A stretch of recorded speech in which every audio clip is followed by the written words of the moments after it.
Alright, today we're going to be working on the modify panel. We're going to be working through what's called the copy command, which is this icon right here. We're going to start out by opening the AutoCAD drawing template, so we'll get that opened up here. We've got to do a couple of things as we go. First we'll check our units, so I'll type in units. We want decimal, but in this case we want them to be a point our two-place decimal, so we'll select the 0.00, hit OK. We're going to set our limits now on this, so our lower left-hand corner should be at 0, 0, and our upper left we're going to set at 2418. So real quick, do a zoom all just to bring that in. So and we'll notice here on our grid we got a couple of things to change, so let me set some different snap settings here. So we want to change this to polar snap, and we want that to be a 1/2 inch. Looking at the drawing, we got different ones there on our polar distance, and we're going to use the polar snap on this, so we'll go ahead and set that OK. We're going to turn snap on, hit OK. We're also going to turn on polar tracking, and we will turn on our object snaps here. Now this asks us, the problem here is a piece of sheet metal with a hole put into it, and it's telling us to draw 4 lines. Ordinarily I would probably do this as a rectangle, but since this problem is saying 4 lines, we'll do it like it says. So we'll start out by using the draw line command, and that first point here, as it is at the coordinate x2 y3, so 2 tab 3 for the first one. And because I have polar coordinates, all I have to do really is enter in the distance. So here's 6, so I'll type in 6, hit enter. We're going to move up now, 8, enter, back over 6. So notice I'm just moving the cursor in whichever direction, hitting the length of the line and hitting enter. So there is my rectangle based on 4 lines.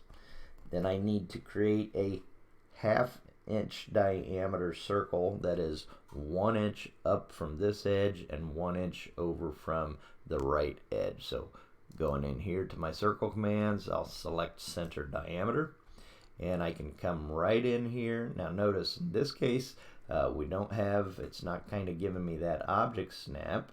Let me turn on grid, the snap setting, and turn off object snaps. Still not quite there. Now we do know with this was at 2, 3, and we were over 6.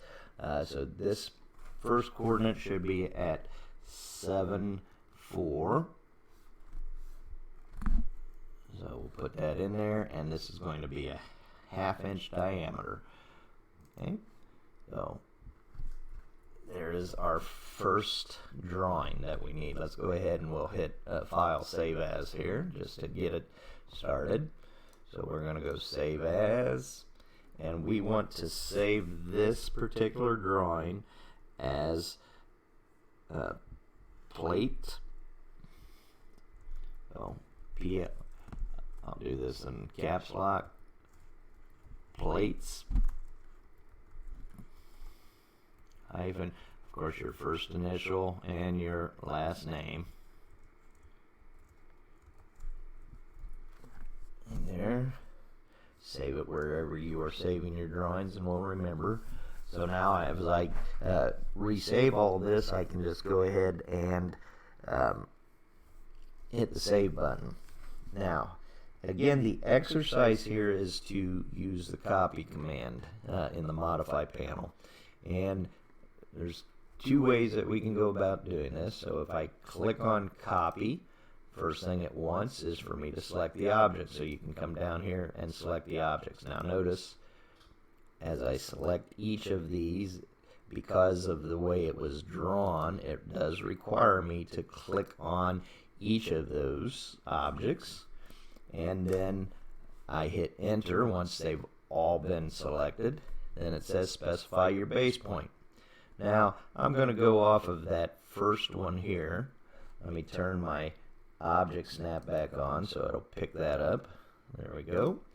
And it wants us to make sure that we put 2 units between each sheet metal part. So we'll say 1 unit is an inch, so we just move this over at 8 and place it and hit enter. Now I've got 2 of those. I want to stop for just a second. Let's undo that for just a minute and show you another way. You can also copy just by coming out here. We can create a window about it. If I left click and then pan, that gives me the whole object when I'm copying. Saves me basically several clicks. And as we kind of go, we've talked about efficiency. The less number of clicks, the more you place that, the more efficient generally your drawings will be, and the more you'll be able to produce in terms of your drawings. So we always want to kind of keep that in mind as we go. So we can hit that. Now all of the objects are selected, so I can copy. Again, we're at the base point, so making sure turn my object snaps back on so I can click that base point and copy. Alright, well, let's go ahead and stop that command. Now the second one, we're going to put 4 of these in each of the corners. So again, with my different snaps on, so the other way I can do this is I can also select the object that I want to copy first. So I got that selected, hit the copy. Now it goes right into specify base point, and I can come right on up here. Let me turn this snap back on, and notice we're at 6. There we go. Come back right over here. There we go. And that last one here, if I kind of track, notice don't have it where it's tracking, so let's come down here. Let's turn on our object snap tracking. Now I can kind of put that in there, bring this over, and it will give me both of those so I can track that right in, hit enter, and now I've got the 4 of those all taken care of. Do a real quick save, so I'll come right up here to my save button, save that, and again, let's go ahead. I'm going to left click, create my window. I want to copy all of these, so we'll copy this over. My base point is down here at this point. Track it over to, there we go, enter. I'm going to move this over. Now we're putting 9 holes in here, so let me go ahead. I'm going to click this one and that one, copy, specify the center of that, and again we're coming up, there we go, enter, and then I have these 3 here, copy, we'll pick this as a base point and we'll move those over, enter. Now we have that one. Now we've spent time on that drawing. Let's go back and save it real quick. There we go. And I've got that last one. Now I'm not going to copy this or this one because it's got too many holes. I'm going to move diagonally off of this. So I'll come down over here. I can also do the lasso if I want to kind of wrap around it. So let's zoom this back over. Grab it. There's using my lasso instead of the window. Let's copy this. Specify that point. We're going to move this all the way over. There we go. Enter. And now I'm going to copy this one. Well, we're going to use our polar coordinates here again, and we are saying that the center is 2 units over. So let's go ahead now, and we will use the at 2 greater than, and this is telling us 125. Okay, so that did the same thing. Oh, it put it over there, so we gotta kind of come back here. So let's go copy. This is our object, and enter, and we want to specify this specify the base point. So that's the center there. Now we can go ahead and copy at 2 tab 125, places that. We know we're at 4 125, and the fourth one then would be at 6 because we got 2 inches length between each of those. Now, sometimes if you mess up, it's not a big deal. Just kind of come back, repeat the copy. This is our object. Enter, specify the point, and this will be 2. Yep, I'm messing this up in both ways. Not a big deal.